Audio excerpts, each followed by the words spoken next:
Hey everybody, so welcome back to another video. I'm just going to start this out by saying I am quite sick at the moment. So if my voice sounds really off, that is why. Also, I meant to have another video on the Trios Cash Cup out, but I can't really speak, but I already have written the script, so I just thought I'll get the video out. It'll be quick. But I probably should just get into the topic.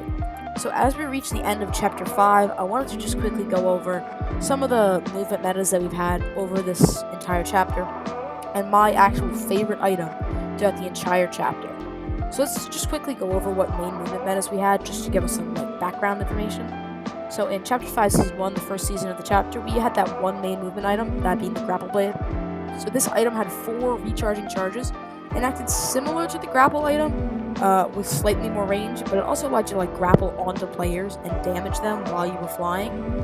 To me, I would actually compare this item more to that ODM gear, that anime collab from Chapter 4, as compared to the grapple item, because of the cores and the build damage and the player damage. And I actually kind of like this item. I really enjoyed using it, but it did have a couple major glaring issues to me. One of which in tournaments being its spawn rate. So the item was epic rarity, which meant it was already really hard to get, but with it being duos and you needing 2 grapple blades, this was nearly impossible, especially if your team was landing at one of these smaller unnamed drop spots. It was impossible to find 2 of these. So the other major issue with these, at least for me, was the amount of time it took you to actually grapple and fly into the air after pressing your left or right click, whatever it was, to actually grapple. So the team on height, if they see you grappling, you're just dead, before you even go. So it was, so that happened to a lot of people. It happened to me a couple times. It was just quite annoying when it happened, and I don't know if that was a bug, or if that was just an intentional game mechanic, but that sucked.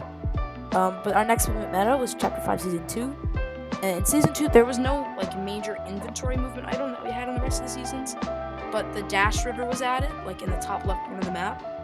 When you swam into the river, you got 3 skull dashes, which were used to be able to dash forward a couple tiles at a time. Obviously, these sound great on paper, but there are many issues with these.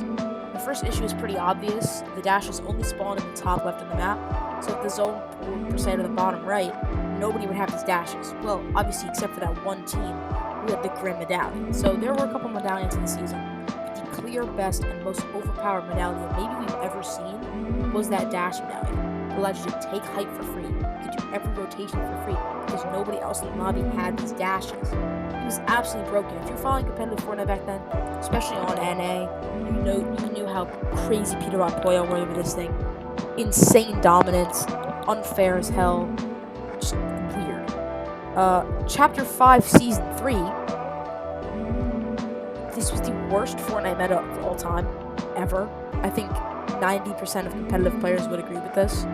It had 2 main movement items, that being the Nitro Fists and the Nitro Splashes. The Nitro Fists, were very similar to grapple blades in the terms of distance that you flew, but they did so much damage to players and builds, and they basically you were allowed to phase through every build you wanted.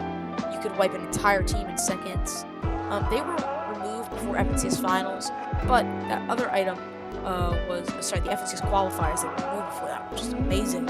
But the other item, that would be the Nitro Splashes, was that full power for the qualifiers. The Nitro Splashes increased your sprint speed, gave you infinite sprint, and also did 300 damage to builds when you ran into them, which was one shot in a wood wall, a brick wall, and most metal walls after they're built, which was especially crazy in endgame.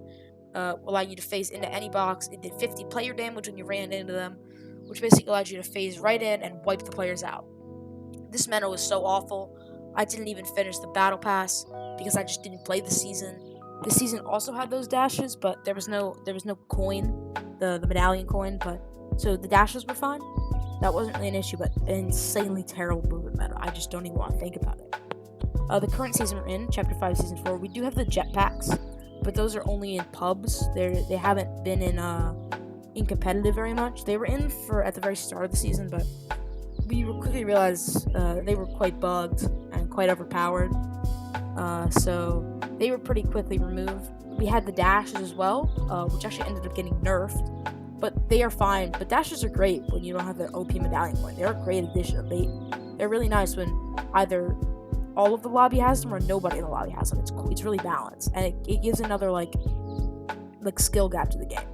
Now, I did also leave one item out that was in all 4 of these seasons, and that item is my favorite movement item, my favorite item from all of Chapter 5. It's so great. Love it. The Flowberry Fizz. This is the best item ever added to Fortnite. Now, that might be a little bit crazy, but this is so great. So this item grants it a low gravity effect, which allows you to jump further and take no fall damage.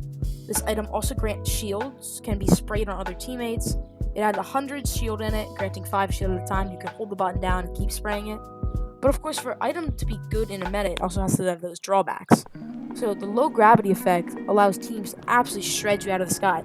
So you have to play very, very carefully while using it. But it can be very powerful in the right hands. And over the 4 seasons that we had, over the entire year, people have figured out how to use this item perfectly correctly. And it is perfectly balanced when it is used correctly.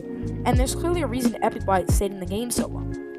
So overall, when you look at all of the dumb movement items we've had recently, Fizz is a nice contrast of balance, and many players have spent this last year mastering it, using it to its full extent while neglecting many of its downsides. I really hope Fortnite continues to add a lot of these really nice items that are perfect for the community, and this one, obviously, perfect for the community, as I just said.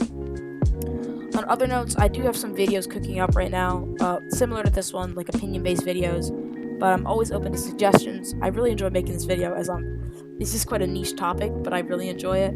I'm not sure when I'll have my next video out. I don't plan on doing this trio recap because I don't feel well. I feel like shit. But I hope you guys like this video. Have a great day, and bye.